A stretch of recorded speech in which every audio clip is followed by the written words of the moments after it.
Hi guys, কি খবৰ আপোনালোকৰ? আজি আপোনালোকৰ মাজলৈ লৈ আহিছোঁ এটা মেথছ, যিটো মেথছ আপোনালোকৰ এডিআৰই হওক বা চিটেড হওক এই সকলো পৰীক্ষাতে আহিব পাৰে। চাওঁচোন কি আছে মেথছটোত। In how many ways 48 small squares of 1 cm into 1 cm can be arranged so' that the resulting area is 48 cm square. আমাক সুধিছে যে 48টা সৰু সৰু বৰ্গ আমি কিমান ধৰণে সজাব পাৰিম যাতে তাৰ এৰিয়াটো কিমান হয় 48 cm স্কুৱেৰ হয়। অৰ্থাৎ সাধাৰণভাৱে ক'বলৈ গ'লে আমাক বিচাৰিছে যে 48ক আমি কিমান ধৰণে লিখিব পাৰোঁ বা 48টোক আমি কি সংখ্যাৰে পূৰণ কৰিলে পাব পাৰোঁ। গতিকে ইয়াৰ সমাধানটো হ'ব এনেকুৱা। 48 আমি কেনেকৈ লিখিব পাৰোঁ?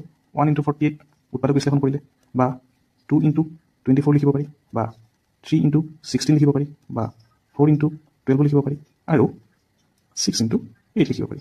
ইয়াৰ বাহিৰে বেলেগ তেনেকুৱা নাই। আকৌ আহিলে 8 into 6 আহি যাব, আৰু দৰকাৰ নাই। গতিকে আমি এই 48টোক আমি এইকেইটা ধৰণে লিখিব পাৰোঁ। 1 2 3 4 5 4 5 5। নিশ্চয় বুজি পাইছে, আৰু ভাল লাগিলে লাইক কৰিব আৰু